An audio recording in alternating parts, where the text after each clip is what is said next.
I was proper grooving to that.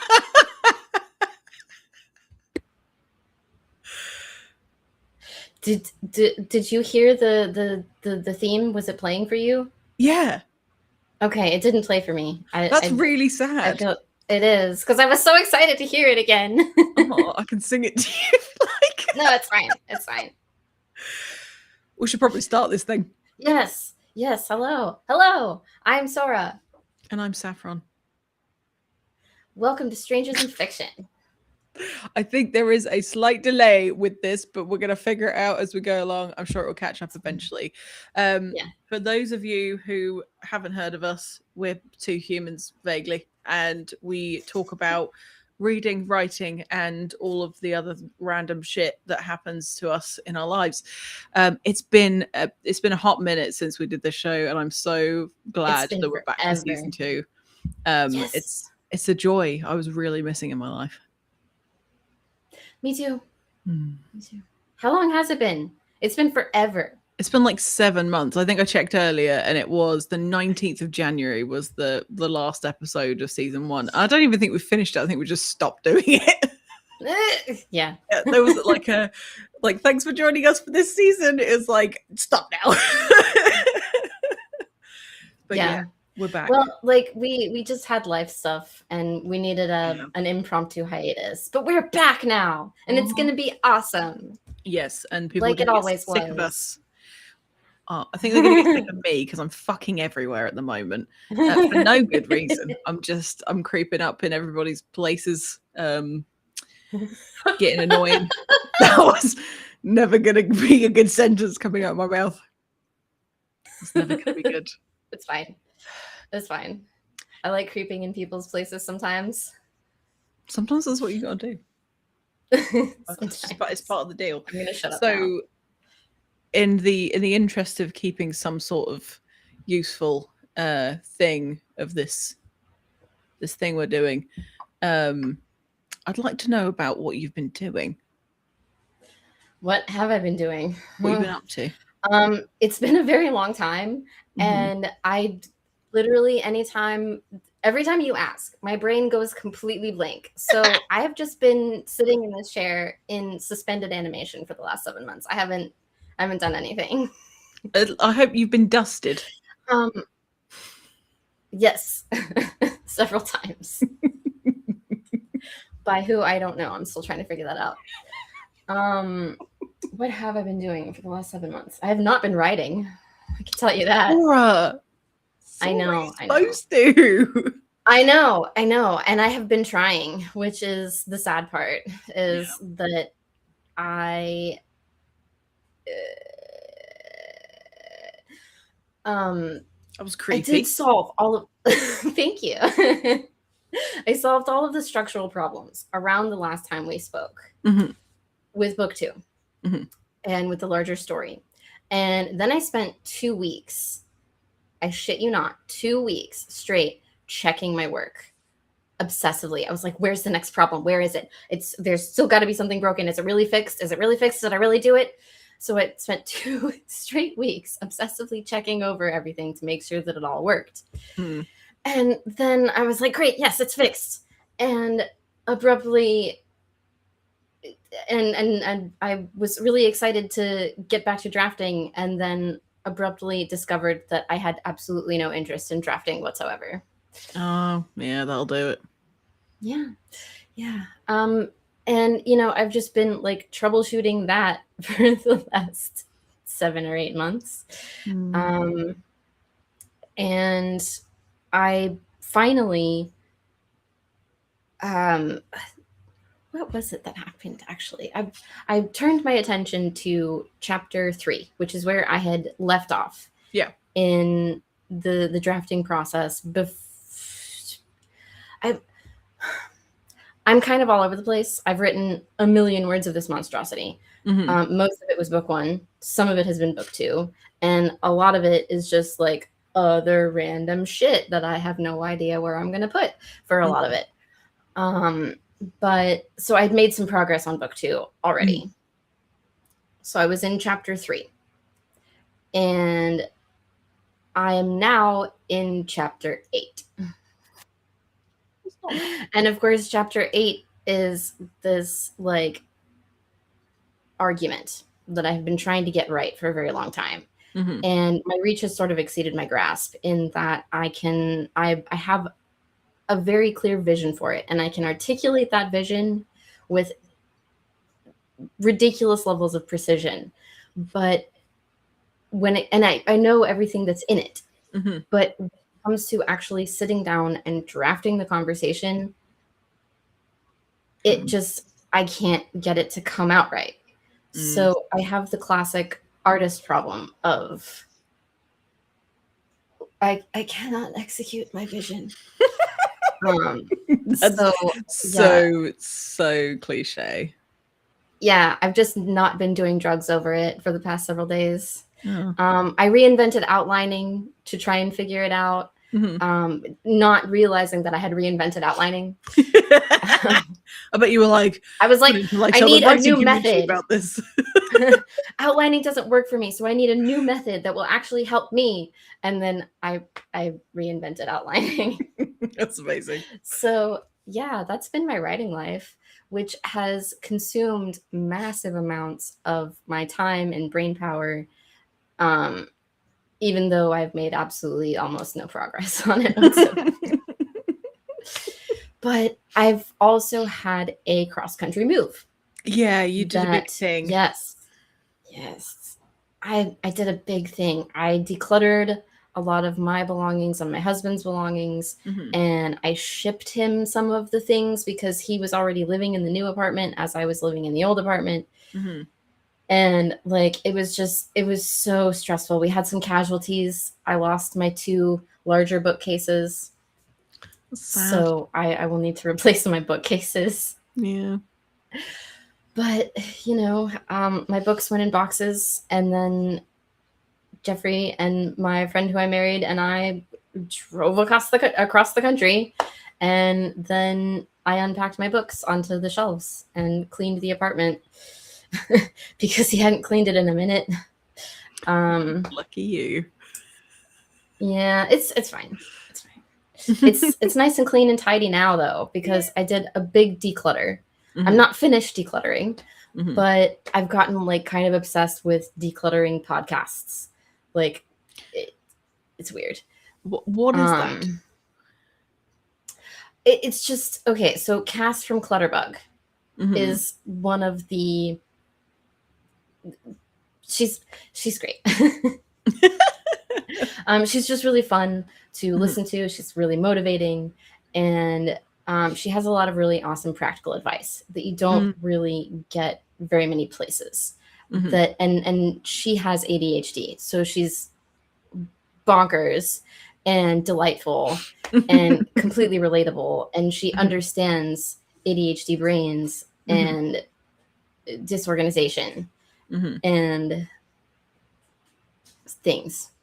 So yeah, I've done the YouTube rabbit hole on her channel and done some other catching up on YouTube, because like I basically, when we were finished with the move and I was like, okay, the apartment is clean enough and it's organized enough, I'm unpacked enough, I'm taking a fucking vacation. Because I had not had, yes, good. I had not actually taken any real time off to not do stressful adulting things or stressful writing things, problem solving. Like, I've literally been problem solving nonstop for like 2 years. Yeah. So I took a couple of weeks off, and that was okay. It was fine. Good. And I felt really rested and, sort of rejuvenated after that, and then immediately went back to stressing out over not being able to write. Don't go changing. Yeah. Why would I do that? That would make too much sense. Well, I'm glad that you had the opportunity to take a break, and I'm glad that you're something about writing, like stressing about writing, thinking about writing. It's all progress. Yeah, yeah. I think I have a couple of approaches that I want to try to take. Um, to see if I can get this fucking scene to work. I want to try using an outline so that at least I have the order of operations externalized and I don't have to keep that in working memory. I can reference it, and as I'm kind of slowly going through the scene rather than trying to like get it all out really quickly. And I came up with this other weird idea of writing it subtext first. Okay. Basically, like instead of writing the actual dialogue, writing the subtext underneath it. Okay. As though people are saying the what they actually mean. Like and and I'm not sure what that's going to do or if I'm even going to be able to do it. But I was like, yeah, this is a really highly subtextual scene. The subtext is extremely important. So I want to make sure that I know what it is and what it's doing. And that may actually give me the bones of the scene much more easily than it might if I had to keep track of what they're not saying on purpose, but what they're trying to communicate. Does that make sense? It does, yeah. For sure. It doesn't make sense. It's fine. No, it does make sense because, like, okay, part of the thing about writing and like fiction, particularly, is that if you were to like explain exactly what was going on to a reader, that's so boring. Like, you need to be able to keep track of those things, and sometimes it's easier when you have it on paper, sometimes it's easier when it's in the back of your head, but whatever works for you. Yeah.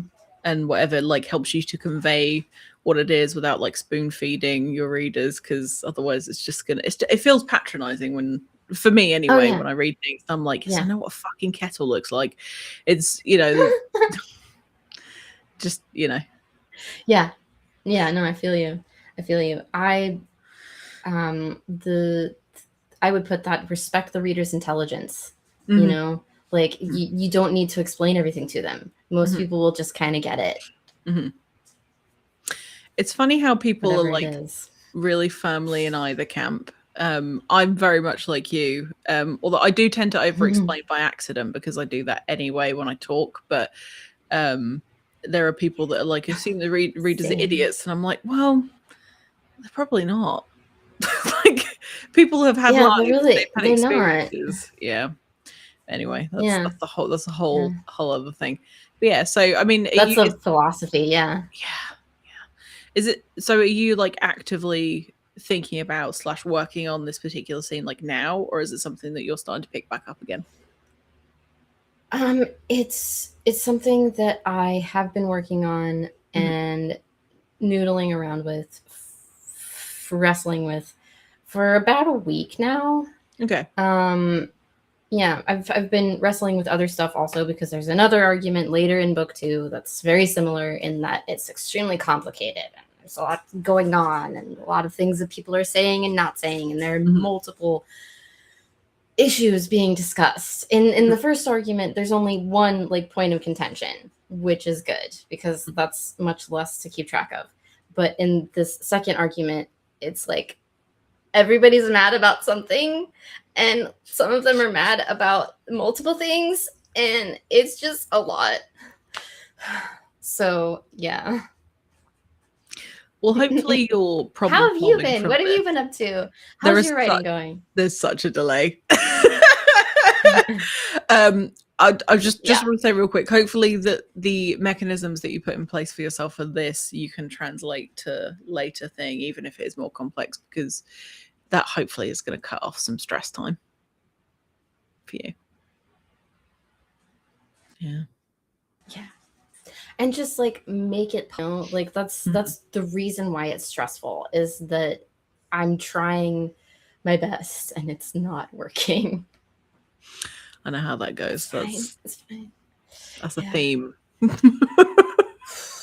That's a very, very relatable theme. But yeah, back to your question. I got a new teacup. You got a new teacup. That's very exciting. I'd like to speak about that before we talk about my writing.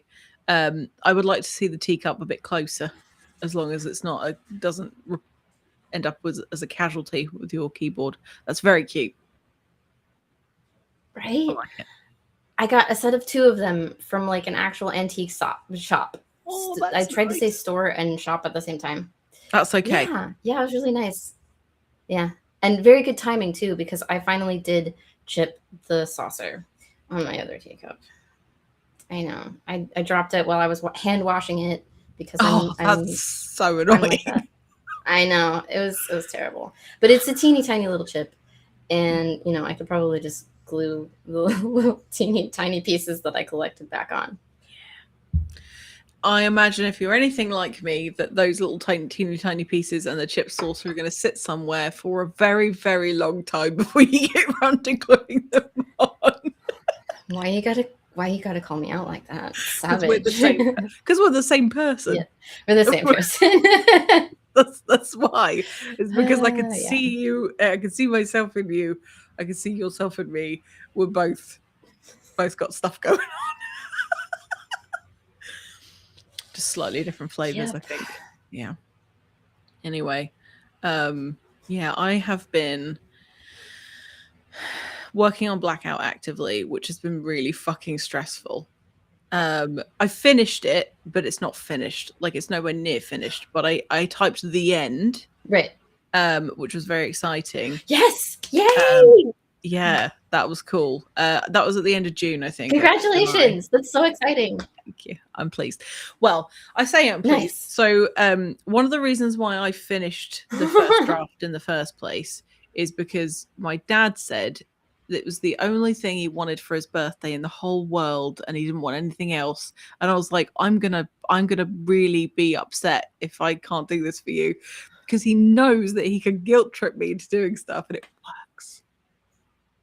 That's works. Perfect. So I typed the end, and he read it, and I got feedback from him, and he was like, it seemed like at the end that you rushed it for my birthday. And I said, I did. Correct. Yep. Because I killed everyone off. I was like, you're dead. She's dead. He's dead. They're dead. Everyone's dead at the end. And everybody's dead. I realized how that may be unsatisfying to read now. So that's something that I have actively been working on to correct. And I've managed to save 2 people. So their lives are going to be spared, but there's also a couple. Good job. Well, I've had to also add like a new character to make another mechanism work, and I didn't traumatize my main character enough to justify her actions later on in the book. So I've had to traumatize her, and that scene I outlined, and it is probably one of the darkest things I've ever written, and it's really foul. Like, it's horrible, because I was going to include like a sexual trauma, because to me, that's where my brain went. I was like, oh no, R word. It's not. Don't worry, because I went to write it and I was like, okay, I don't think I can do that. I think I could write it well, like off page sort of vibe. I would never do it on page, because I think no, that's not appropriate. But I've found something even worse. Not even worse. That's trivializing it. I found something for the character that different bad, different flavor of bad, that will affect her in a different way, and that also explains why something looks like something else later down the line. So it's all kind of coming together. I'm finding these like opportunities to really give the story more depth. So that's really exciting. However, nice. I've fucked up. Oh no. I've been rewriting this book, and I've stripped the personality out of it altogether. I was worried that was going to happen, and it happened. I rewrote the first chapter like 3 times, and it's unrecognizable. And the charm of the voice of it, I can tell you exactly why this has happened. There's 2 things. One, the person that I've chosen to be my editor, I really respect his work, and he's very succinct with his work and very impactful. And I was trying to like emulate it, but in the sense of like not copy his voice, but like, yeah, I can make punchy sentences and stuff, but it doesn't work for a book that is going to be as long as it is, probably 250 to 300 pages. And the other thing was, now I know that your work has a huge self-insert in it. Mine did too, but it really shouldn't have done. That was an issue. And I was trying to take me out of it too much, and I took my voice totally out of it. So now the main character just sounds really monotone. So it's just something that I have been struggling with quite a lot, actually. Yeah. We're both on the struggle bus. Yeah. I just like to say I had a glance at the chat, and I'd love to know why there are a few sailors watching. Which is fine. But we make it onto a boat? Strangers in Fiction take it to the high seas. That's very exciting. That is pretty cool, yeah. I also read this as Pokemon and got very excited for a second. Hello to you, and our OG #1 listener. Thank you so much for being here, everybody. I was surprised when I saw people in the chat. That was a very nice surprise. So anyway, yeah, it's been really hard. It's one of those things where like I really, really love this story, and I have a fucking awesome cover. The cover is like in the final stages. It's so good. You've seen it. It's so good. It's so good. It's so good. I've seen it. It is so good. It's so good. But I had issues. I had issues with my cover because you may remember that I had a previous version that was like totally different, and that artist went AWOL. I may well get that cover back at some point, but I've decided I'll probably do like a limited print run for like events or something with that particular cover, but I'm going to keep this as like the mass paperback cover of choice. But yeah, this is going to be sick actually. So I'm going to be doing I made the decision that I'm going to do the cover reveal on October 31st, and I'm hoping that you will be joining me for that. That'll be very exciting. Yes, so absolutely. I'm going to have you, and providing that nothing changes, you, Ellen Holmes, and Sarah Arnoux interviewing me about the book, and we're going to have the artist on the show. Yes, that's going to be so much fun. I'm so excited for that. Well, the cool thing about that is that he sent me the concept art that he drew for the creature, and it's just like an extra bonus little like fun thing that we get to see like the inner workings of this person's mind, because quite frankly he's a fucking awesome artist. Like his work is so good, and I was panicking because the original artist like fucked me around, and I was like, right, I'm going to angrily go on Instagram and I'm going to find people that draw cool aliens. And that's exactly what happened. It was like 1 o'clock in the morning and I'm scrolling through Instagram, like, find me some freaky artist. And I found one. And I was like, hey, do you do drawings, like commissions? And he was like, hell yeah, really reasonably priced and really fast. Nice.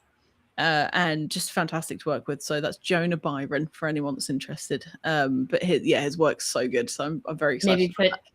Maybe we can have a link in the description. I think we should do that. Yeah, that'd be nice. Yeah. So I think we should do that. We'll put the link in the description after this episode airs. I mean, it's airing now. I forgot that we're doing a live. Hello. Hi, everyone. But yeah, so I mean, having the cover almost there has given me a different level of motivation. I can imagine it all feel real. It's weird. But I also, I'm going to humble brag for a second. I hope that's okay. I know it's tacky, but I've got to do it. No, forbidden. So I had the pleasure of interviewing the writer for the movie Hobo with a Shotgun the other day. I've never heard of it, but that sounds awesome. It's so good. And that was like my comfort movie as a teenager. Horribly violent, but it's very good. And today, I think it was today or yesterday, he said he was looking forward to reading my book. And I was like, what is my life? So exciting. What is my life? was so exciting. So yeah. Yes. That was like, yeah. So it's stuff like that when you start sharing things with people and they start getting excited with you. It hits different. Like, I don't want to be this like moody, lonely writer that like scrolls myself away in a cabin in the woods by candlelight. I can't. I need the praise. I need the praise. Yes. Otherwise, I can't do the thing. Like a dog. But yeah, I feel similarly on some level, but like I'm also perfectly happy, and in fact prefer on a lot of levels to just be sequestered, like amongst people. Sure, I'm much happier here living in downtown in an urban area. It's walkable. There are buses. There's a ferry. It's fantastic. That's awesome. Yeah, and I have a beautiful view of the water from my balcony. It's really this is a really nice apartment. So glad. Yes, and Jeffrey really likes it, which is the most important thing. Most important thing. I'm super glad that Jeffrey likes it here, and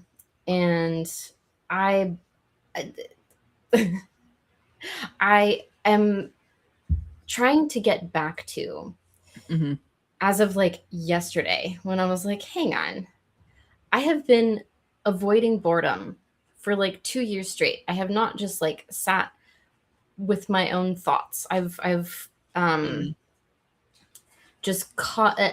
sought constant external stimulation for a very long time, and it's been really detrimental to my inner life, which is normally very rich, and I'm normally very comforted by it. And I normally like my own company. I like to be alone in my own head. And I've just been really averse to it for a long time. It's like, I wonder if that might be affecting my writing a little bit. I wonder if maybe the fact that I can't stand to be alone with myself recently is why I haven't been drafting anything. That might explain it. Yeah. So I'm going on like a stimulation detox. I haven't been reading much, so I want to get back to reading and audiobooks. But like just the more immersive forms of entertainment rather than just like garbage, you know. So yeah, that's my plan for now. When are you going to start it? As of today, when I woke up this morning, when Jeffrey decided, Mama, 6 hours is enough sleep. We need to do the thing. Yeah. You can't say no to a puppy dog. You can't. Those are the rules. I mean, like I might have been able to fall back to sleep, maybe, but like I felt fully awake. And this is 6 hours after I'd been awake for 34.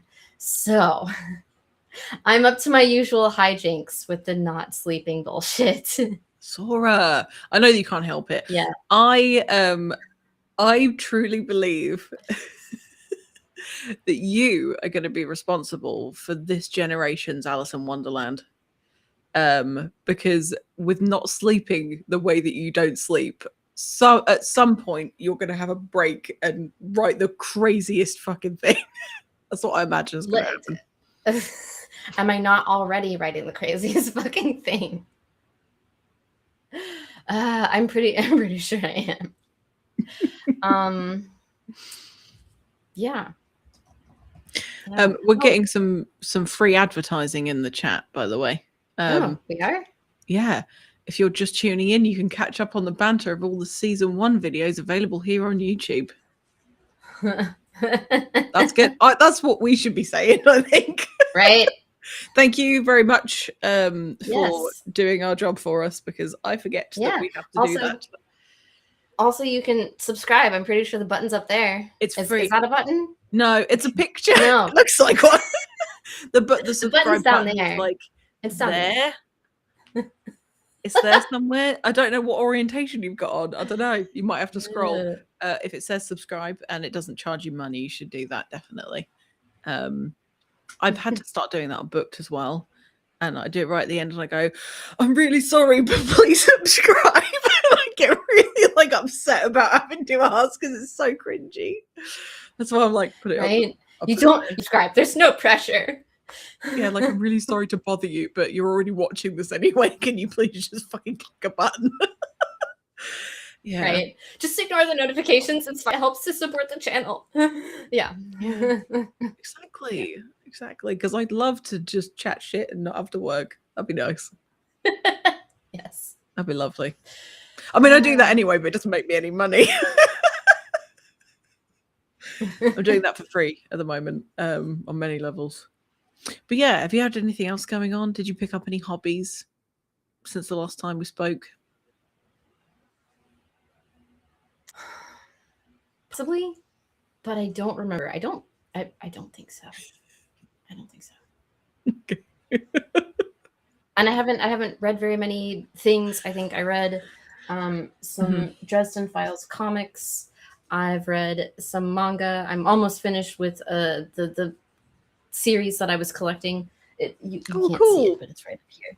Yeah, I believe. Yeah, I only have 3 volumes left, and I am past the point which I had stopped reading it. Like, how many years ago? Like 18 years ago. How old am I? I'm 36, and I was reading it around the time I was 18. So that's 18 years, right? No. Yes. I can't do math. It's fine. I don't know. Maybe. Yeah, that sounds like that sounds right. Sounds about right. Nobody fact check. We're just gonna we'll go with that. I could get a calculator. Today. Yeah, I could get a calculator if I really wanted to. Let's guess. Anyway, and I only have 3 volumes left. That's so cool. I'm just kind of like savoring it. You know, it's like I can only read it for the first time once. I only get this chance once. It's been 18 years. I can go for another few weeks or whatever. And yeah, it's nice. I also listened to an audiobook that I cannot recommend unless you are a devout Christian and you like being preached to. Doesn't sound like something I'd enjoy. No, it's apparently all over like social media, and people are getting really hyped about it, even though it's like really religiously exclusive. Like there's no room for anybody who doesn't believe in the Judeo-Christian God. Sacred Rest by Dr. something. You lost me already. Recommended to me. Yeah. Recommended by the Clutterbug podcast. I was like, oh yeah, I trust this source. This is fine. This sounds like a good recommendation. And I just didn't make the connection that she's kind of Jesus-y. Yeah. So yeah. It was rough getting through it, but I got through it. I was like, I need to develop a better rest ethic because I don't take time off. I haven't taken time off in 2 years. I'm stressed the fuck out. I've been overwhelmed for a long time. I'm neglecting all of my responsibilities, but I still need a fucking break. So yeah. Well, that sounds awful and stressful, to be honest. It was like it was still an entertaining listen, but I cannot recommend it because like there was just yokes and Jesus loves you and you know it was a lot. Yeah. And not a lot of practical advice either. I was really looking for, I read self-help books for the practical advice. It's like, tell me how to live my life, please, because I don't know. You don't come with an instruction manual, and you really should. So, yeah, I didn't get any practical advice. It was just like, you should take breaks sometimes. You're probably under-rested. Oh, yeah. Yeah. Accurate. Yeah. What else? Oh, this thing right in front of me. I did a thing. What did you do? I printed my manuscript, and I had it bound at Staples. I printed the paper myself. Yes, I printed the paper, and then I got it bound at Staples because I didn't want to purchase an extremely expensive binding machine so that I could do this with all of my books forever, because like it would have been like $1 million if they'd done the print job also, but it was like $7 to have them bind it and do the spiral, and because it's gigantic. Holy shit, look at this chonker. Look at it. That's what I did with mine. Did you have a black back on it and a plastic cover? Yeah. I literally did that with mine. I'm gonna come right back. One sec. I want to share this moment with you. 1 second. Okay. Perfect. All right. So look, book goblins. Look at this. She's a chonker. Okay. So I have the like stats right here. 480 printed pages, 240 sheets of paper. According to Word, it's 313,882 words. Is that and it? Then no, that's it. According to Atticus, which I use to format it, so that it looks like a book. It looks like a book on the inside. I've got the page numbers and that's like, awesome. But the only reason that it's only this short is that it looks like a book, because I didn't do like gigantic margins or whatever, and the text is tiny. Oh. But according to Atticus, it's 313,759 words. It's too many words. I need to cut like half of this at least. Mine is about 1/10 of that, but I also have the giant spiral. Yes, the giant spiral. It's so awkward and stupid. I did this at the print shop. Great. So I have access to a lot of spirals, which is very exciting. If you ever want me to do it for you, I'll do it for you. Come to me, and I'll but wouldn't it cost like more in shipping? We'll figure out. But yes, mine is. I'm going to flash it real quick because it's just the first page, and also I have notes. But look at that. I did mine. But mine is like triple spaced so that I can write notes underneath. And I've got like huge margins, so and it's also one-sided, so that when I like have a scene, I can write on the opposite side. Like these are all the things that need changing. But this is like specifically for me to edit from, not for me to keep. Yeah, that's like nice. Yeah. That's what I printed this for also, but I did not have the forethought that you did. I was like, I want it to look like a book. I want it to look like the thing. So yeah, it's all single space and double-sided. Post-it notes. So I don't have any room. Yes, I don't have room for on-page notes. But I'm like, I have a red pen. I'm gonna edit this thing, and I'm gonna just cross out a lot of pages, and I'm not gonna do that. You might. If you were anything like. I was like, no, every part of this story is essential. And I'm going in there with my fucking highlighter. I'm like, not this part. Fuck that. I even cut out a whole character because I was like, you're boring. I don't want that's not technically killing them off. I'm unborning them. Unbirthing them? Right. No, you're just removing them from the story. They're still alive. They're fine. They just are not intersecting. No, I smoked them. Story. I mean, if you want to murder your imaginary people, that's fine. It's totally fine. They were boring, so that's fine. Yeah. So I want to release Blackout next October. I feel like it's doable. I feel like it's at the point where it's going to need probably at least one whole redraft, and then 2 or 3 more drafts after that. I feel like it's almost there. There's just like there's some meat missing that I skipped. I mean, I killed everyone at the end, so that's got to change. But like, I feel like I can probably get there, because what I don't want to do, and I don't know if you've noticed this. I know you kind of stayed off social media, but in the past, I see, especially with self-published writers, that they will tell everybody the book is definitely coming out in 3 months or whatever. They've not finished it, but they're like, no, definitely. And then they double down. They're like, it's definitely coming out. And they're like, it's going to have to be a week later because I forgot I need to write it. Like, there are huge things that need to be changed, but then they're still like, it's definitely coming out. I'd like to do it in October. However, if it needs to be pushed back, it needs to be pushed back. And if I don't know by March next year, because I'd like to do the pre-order opening on my birthday, if it's not ready by then I'm just going to push it back. I'm not going to like force myself to have a deadline and then push out a product that I'm not happy with. So yeah. Being reliable is and it feels like you're talking about people not keeping their word, basically, to themselves. To themselves and to their readers or potential readers or whatever. You definitely don't want to destroy your credibility by announcing that you will do something and then not doing it. And if you don't have an editor and a publisher to keep you accountable to that deadline, then it's a pretty risky business. If I were doing the traditional, if I were going to publish my book for profit, this guy right here, this guy, this chunker here, if I were going to publish it, if I were going to publish it for profit, I would probably wait until it was finished before I even made an announcement. Like, yes, it's coming out.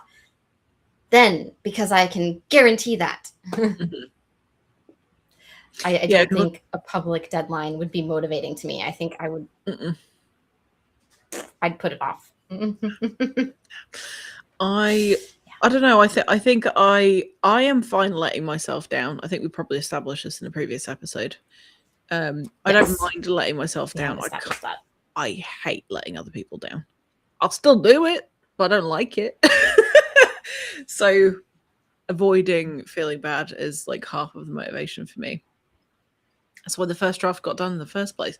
But I think I'm hoping that I'm going to have it in a place where, because it's not so far off that I think maybe that won't happen.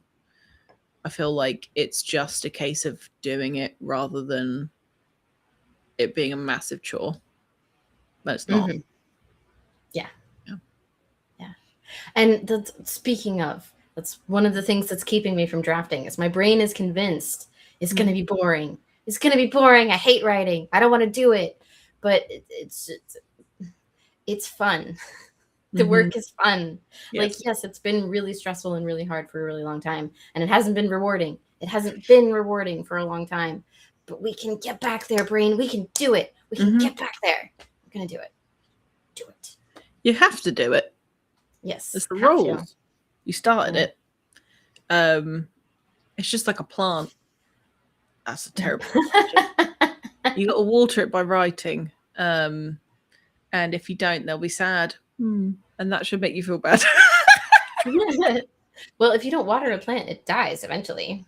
Unless it's a pothos, in which case those are basically immortal. You can't kill a pothos plant.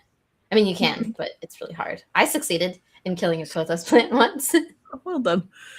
Thanks. I think there's also, is it like a Jerusalem rose or something like that? I think it's a type of cactus. Maybe. And it dries up and it turns into a little ball and it can basically like preserve forever. And then all you got to do is rehydrate and it's like, oh, hello.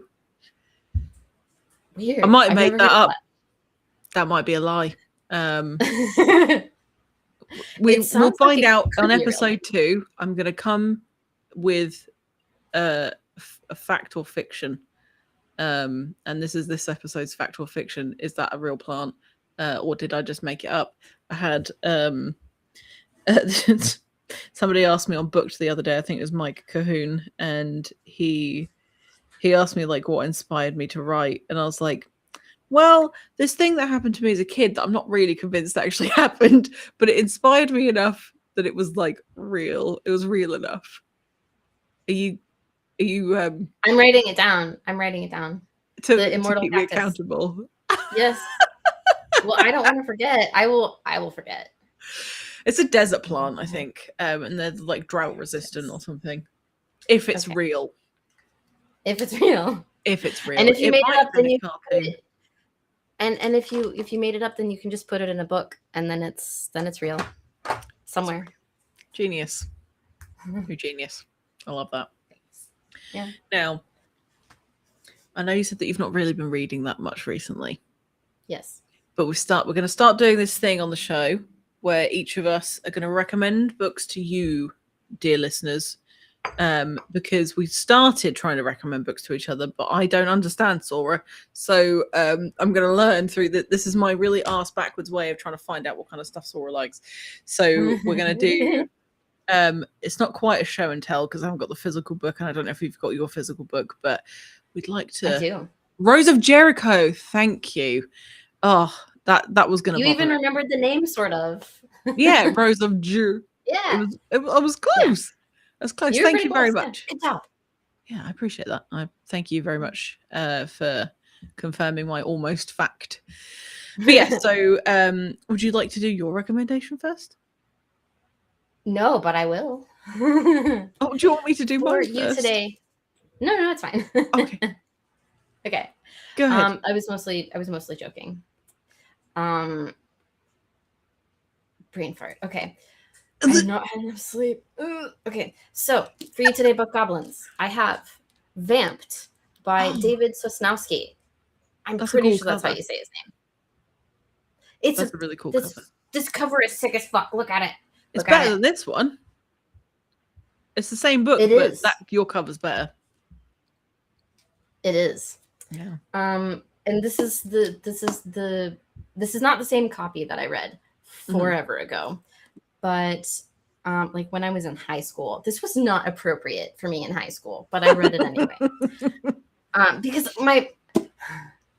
I'm sure my parents would have censored my reading if they could keep up with me, but they just didn't have the patience to read everything before I got my hands on it. So, yeah, amazing. It's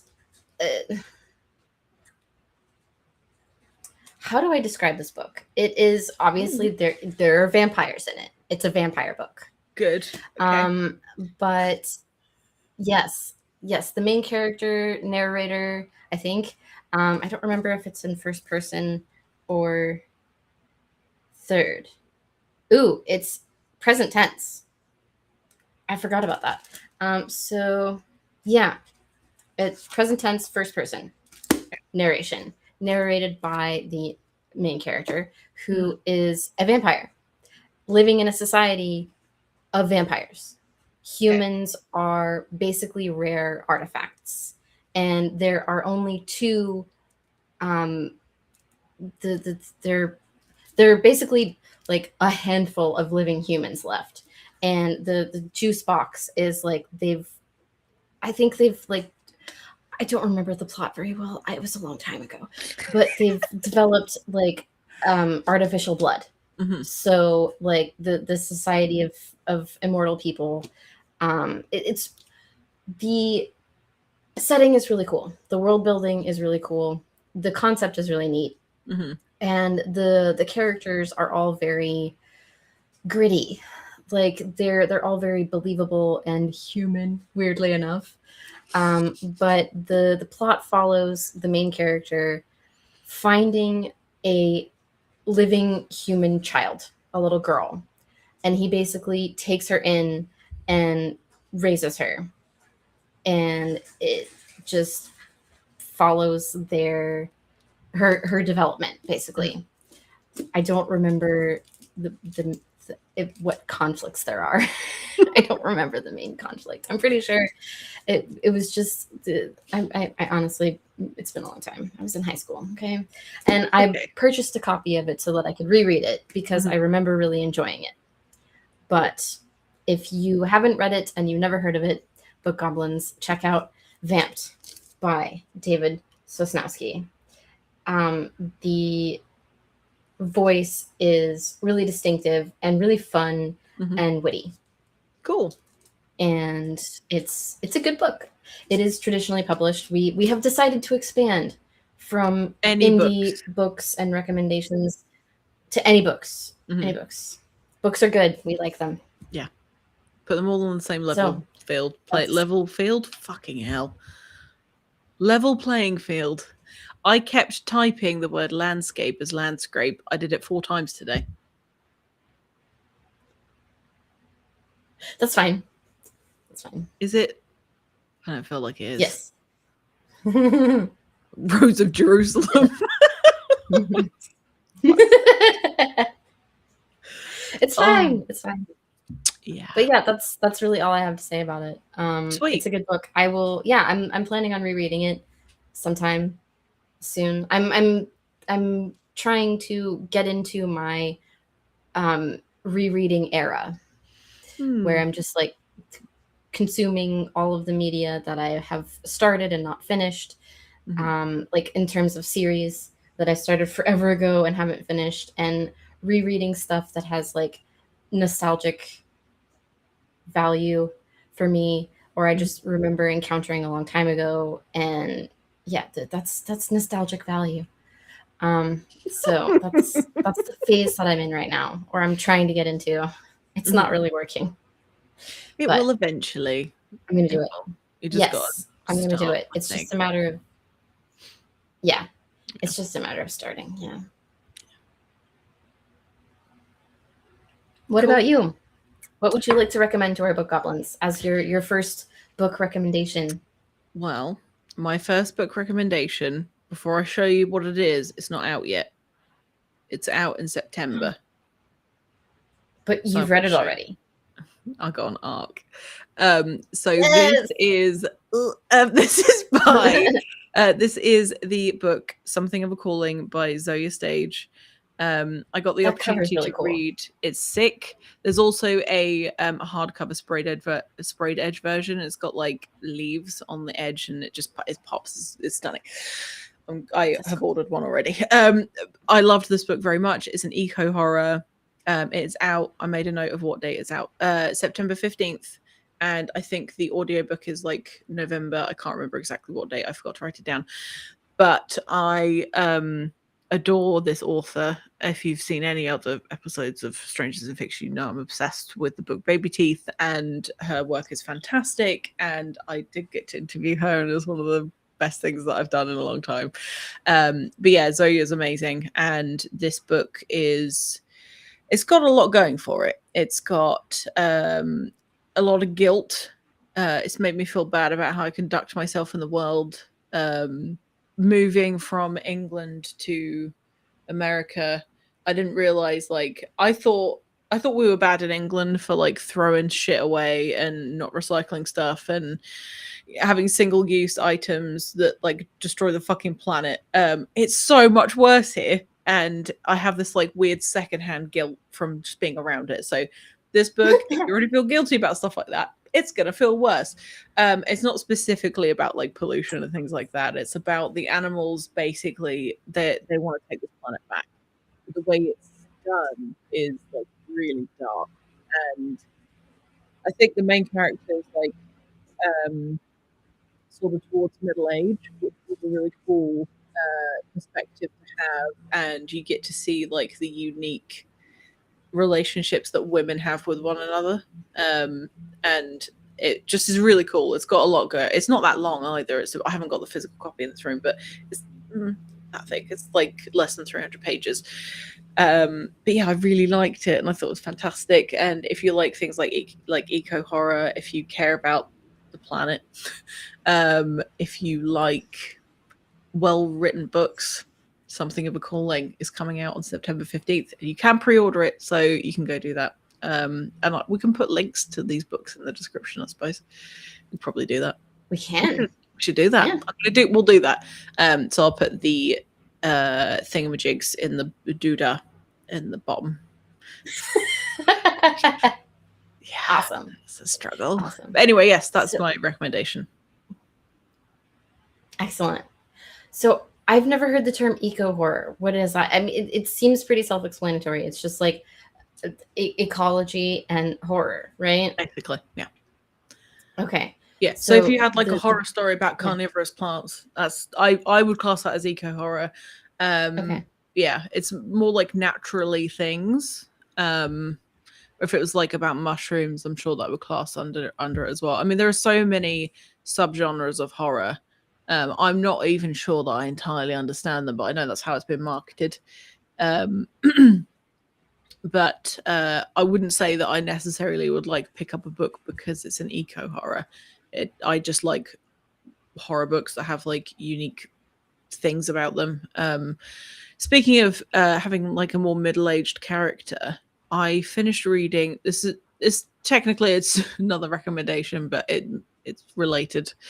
I finished the book Mary by Nat Cassidy, and the main character is a middle-aged woman, and a lot of it is like it's like paranormal, lots of like religious stuff going on and possession stuff.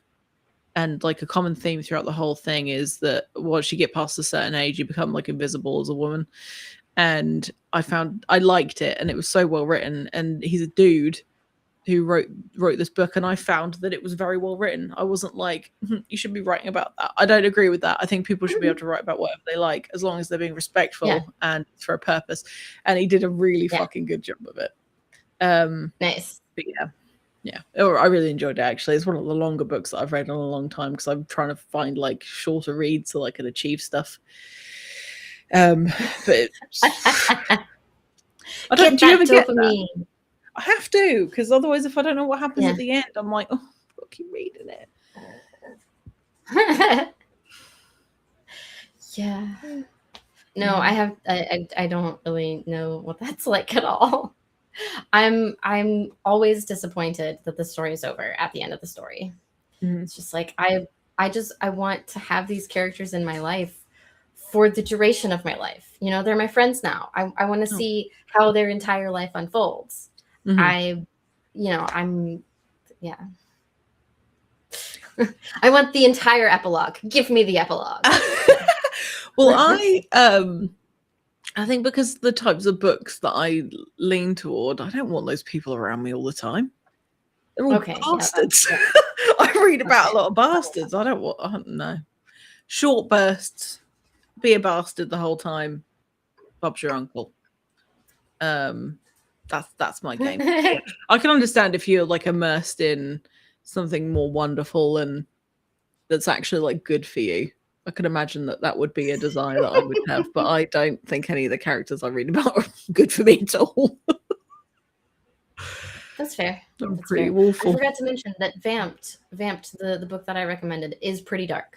Like I wouldn't classify it as horror necessarily, but it does have some pretty dark themes in it. Because you know, vampires, and like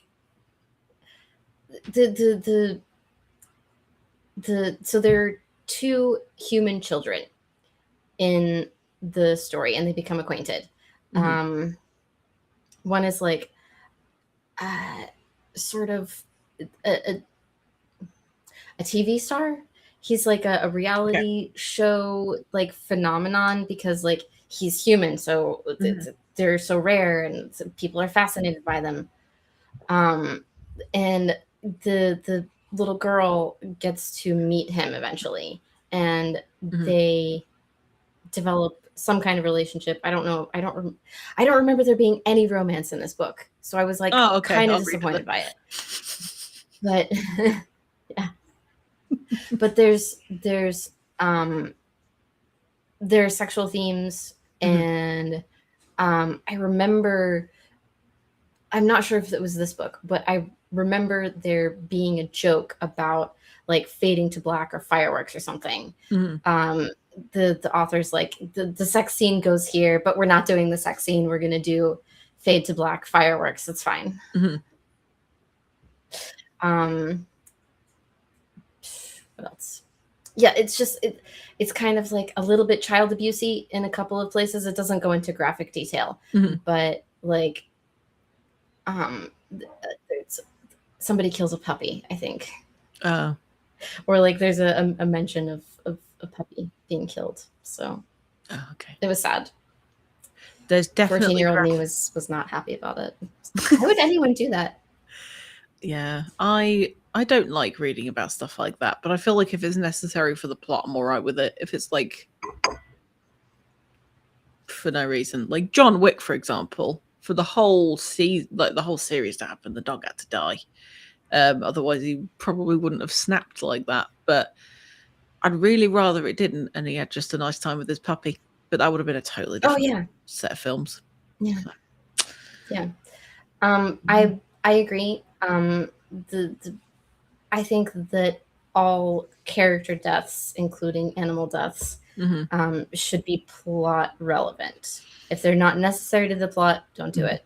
Like I know that grimdark is a thing, and the shock value is important to some people, but like, why? It's gratuitous.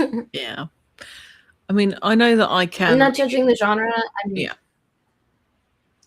I'm not judging the genre. When it's done well, I'm sure grimdark is really punchy and powerful. But like, I'm talking about when somebody's just like, here, have a puppy, get attached to it. Grr. Be sad now. Ah, yeah, it's that's it's cheap and no bueno. I don't know what killing off all your characters for no fucking reason is like at all. Not one bit. Not a little piece.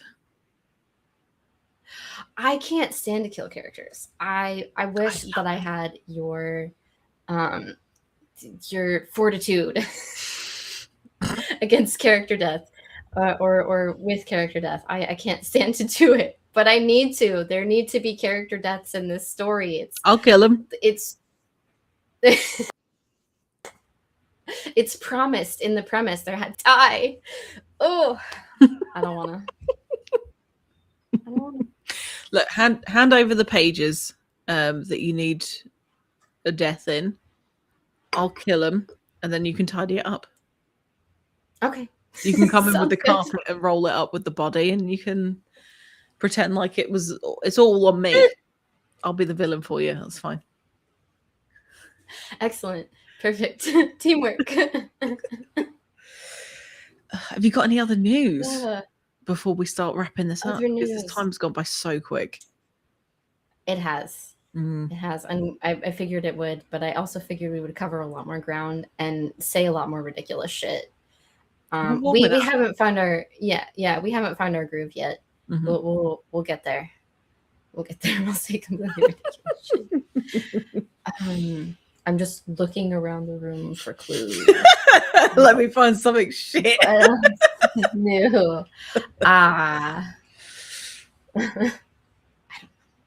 It's fine. Yeah, it's fine. How's Paisley doing? She's good. Because I've been working at the print shop. We basically go there every day, and she has the best time because it's like a really long building. So she'll run like the whole length of it back and forth. Yes. And she has two toys. There's one that's like a rainbow sloth that she came with, and a squeaky slice of pizza. She came with. It's what she came with. We adopted her because she was already like 30 or something when we adopted her. But so she came with that like an accessory, and she has the squeaky pizza. And she does a thing where she like smacks herself in the face like more violently than I've ever seen another dog do. And then she throws it. And so there are these really high windows, and they're like those little, it's like a letterbox. And she threw it over a load of shelves onto the windowsill. And she's lost so many toys because she flings them and we don't know where they are. So we've been moving some equipment around in the shop, and there's like fucking toys everywhere, and they're just like jammed into bits. Oh, it's so annoying. No, she's beautiful. Good. And she also likes to bark at all the customers, which is great for business. No, she's like, dog people are like, it's okay. Oh, what a cute dog. And I'm like, please don't try and touch her because she might bite you. And I just have to shut her away sometimes because she doesn't listen to me. Basically. I don't know. But no, she's like. Good. She's good. Yeah. We're working on.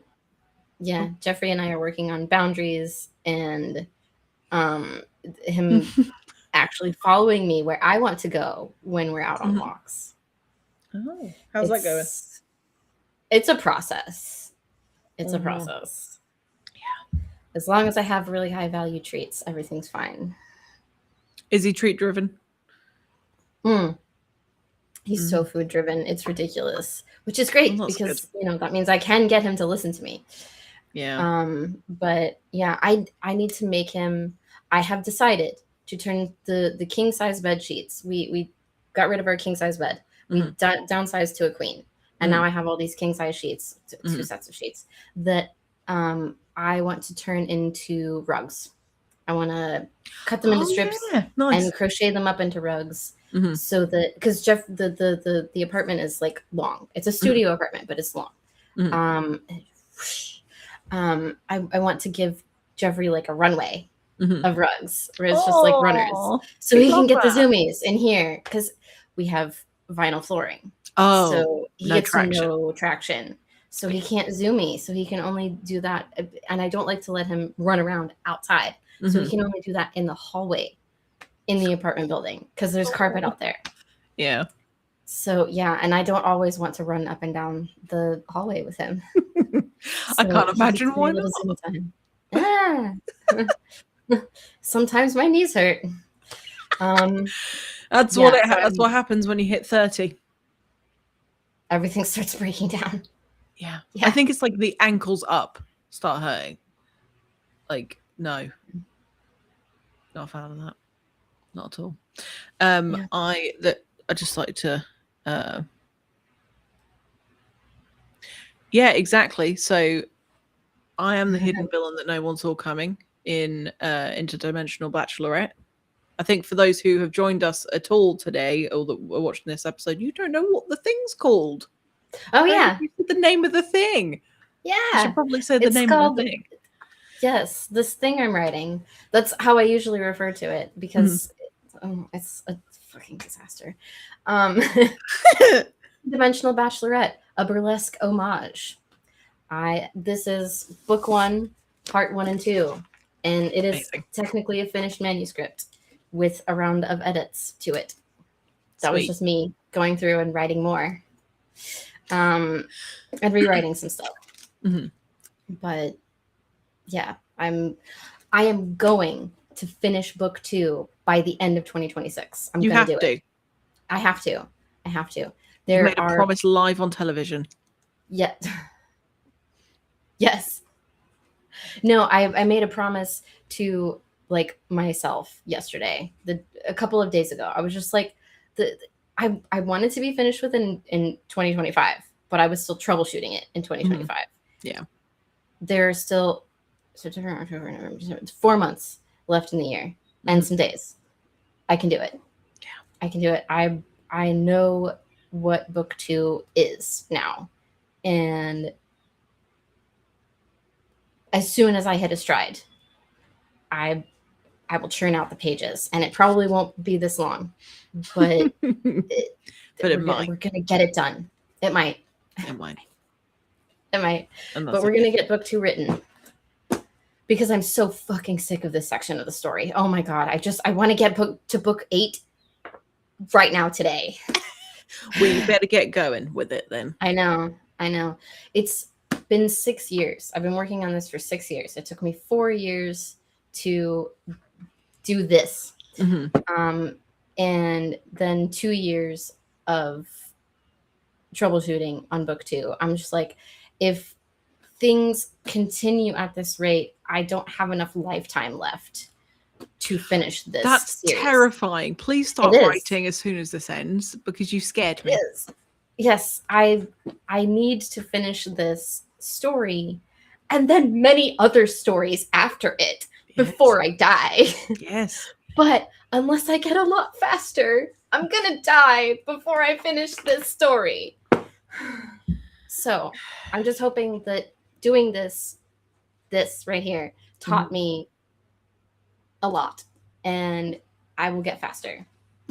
You will. And I'm gonna finish it before I die. I have to. You're not allowed to die until it's finished, so you could use it as a tool to extend your life. Yeah, I'm immortal until I finish Interdimensional Bachelorette. That's the rule. Okay. Those cool. Rules. Yeah. I'd also like to point out that this may go on a business card. Booktuber printed and literary hit woman, and I can print the business cards myself. So actually, that works out beautifully.